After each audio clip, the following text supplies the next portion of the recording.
Тигран Кочерян, главный редактор Альфа Ньюс, с нами на прямой связи. Тигран, приветствуем. Добрый вечер.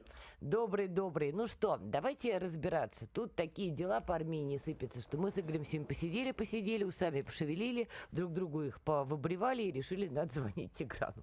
Ни черта непонятно, но очень интересно. Армения не намерена пересматривать свою позицию в отношении ОДКБ, заявил спикер парламента республики Ален Симонян. Он также опроверг информацию, что по поручению Пашиняна ведомство страны активизировало работу с российскими партнерами. Я напомню, что в 2024 году Пашинян объявил о заморозке участия страны в ОДКБ. Скажи мне, пожалуйста, к чему вот эти сейчас заявления и, собственно, чем чревата для Армении вот такая дистанция от ОДКБ, особенно когда в очередной раз на повестке тема потенциального мирного договора с Баку, при том, что как бы все вопросы не урегулированы?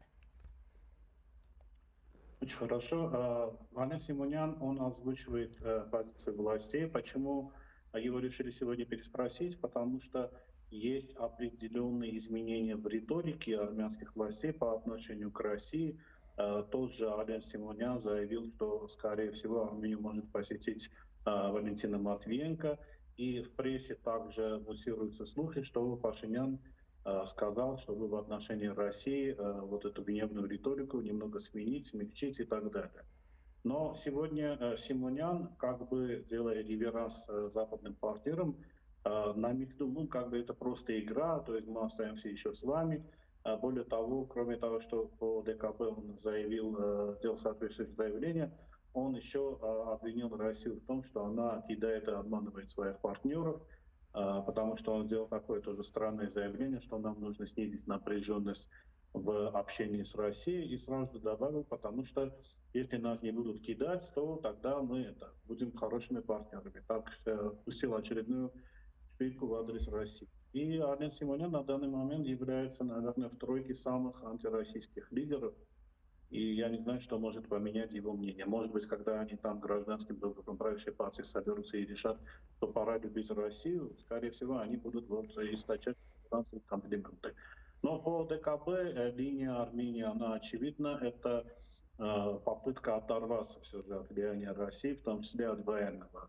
Но чтобы слишком не злить партнера, и более того, очень хорошо понимая, что расклад после выборов в США немного изменился, и, скорее всего, если на Украине Россия и США придут к какому-то определенному решению, то в России высвободятся ресурсы посмотреть в ту сторону, где она вынуждена была проводить более такую мягкую политику и посмотреть, что там творится у нее под носом по периметру. И явно вся антироссийское вот поведение за последние 2 года пашинянского правительства явно ей не по духу. Поэтому сейчас очень хорошо знает, что из партнеров осталась только Европа, которая сама не знает, что делать.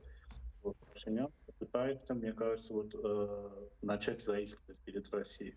Скажи мне, пожалуйста, тут просто важный момент, я уже проговорила, но акцентируем на этом внимание. Итак, опять появляется в медиа информация про мирный договор между Ереваном и Баку. При этом Россия беспокоена ростом напряженности на армяно-азербайджанской границе. Все это совпадает с риторикой про некий мирный договор. И из того, что я, по крайней мере, помню, поправь меня, если я не права, аппетиты Баку, они, в общем, росли даже вот на моих глазах там в прошлом году. Все время выдвигались новые требования. Дошло до того, что там часть земли в Тавушской области Армении передавала в одностороннем порядке, не получая ничего взамен, из-за чего были протесты, гнев людей, собственно, а что происходит? Пашинян в ответ кричал: если не так, то будет война.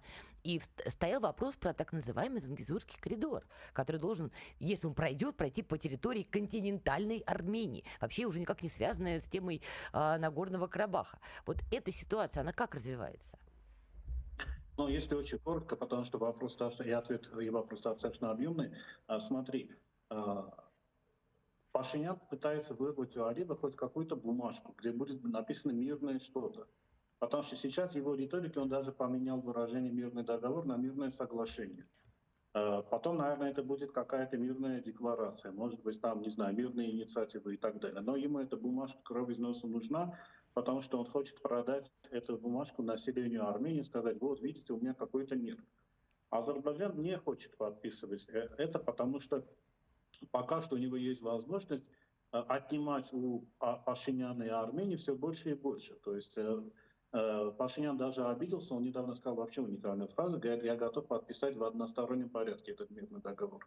То есть это что-то новое, да, в юридической практике, когда подпишет, подпишет. И, ну, Класс.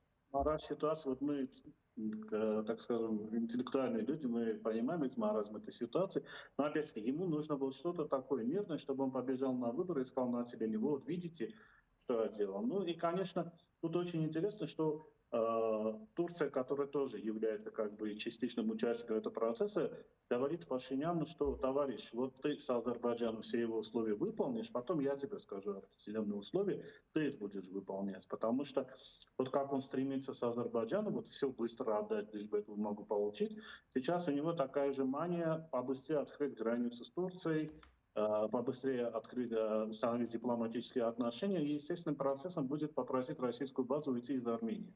То есть то, ради чего, в принципе, он старается. И поэтому вот он торопится. Торопится еще потому, что, опять-таки, расклад внешнеполитически изменился, и, так скажем, крестный отец вот этого всего процесса США в лице Байдена, они как бы ушли в тень. Ну, по крайней мере, ушли из политики. И Пашинян сейчас не знает, что делать. Поэтому торопится, очень торопится, опять-таки, хорошо зная, что когда Россия начнет восстанавливать здесь свои позиции, на которые она временно, так скажем, закрывала глаза, ну, будет достаточно плохо. А так лучше поставить Россию очередной раз перед фактом, как он, например, сделал, когда в октябре 2022 года поехал в Прагу и признал Карабах в составе Азербайджана, Мгм. заставил Россию поставить в очень неудобное положение и Россию, и российских миротворцев. Поэтому от Пашиняна можно ждать вот этой торопливости, чтобы что-то очень быстро подписать, сдать, э, и потом уже начать работать с Турцией. С Турцией. Интересно. Скажите, Организм- пожалуйста, Тигран, отражает ли Пашинян интересы народа Армении? Вот такой несколько абстрактный и широкий вопрос, потому что сколько общаешься с армянами, кто-то говорит, это наш спаситель, кто-то говорит, это враг народа номер один. Я понимаю, что народ тоже не один, но отражает ли он интересы народа и какого народа? Я имею в виду, какой части армянского народа? Он отражает интересы не очень большой части армянского народа. Более того, все последние рейтинги, они показывают то, что рейтинг его сильно упал, и он, в принципе, находится на точке невозврата, то есть он не восстанавливается.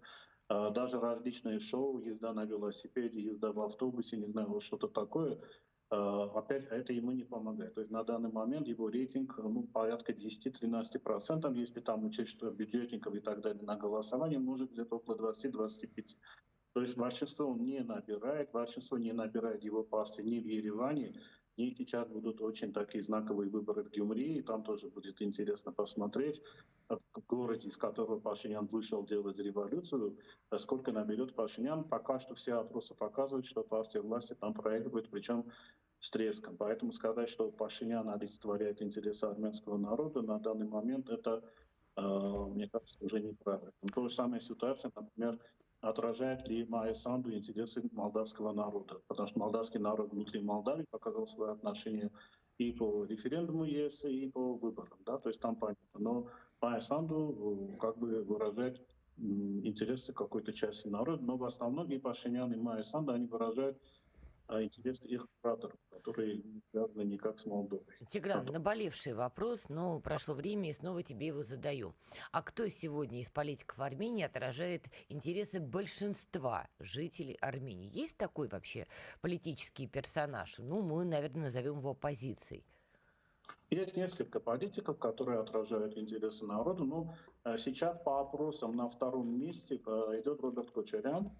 Это человек, который выступает за усиление безопасности Армении, за создание нормальных союзнических отношений с Россией, за то, чтобы улучшить отношения с Ираном и за то, чтобы попытаться начать процесс восстановления достойного возвращения жителей Карабаха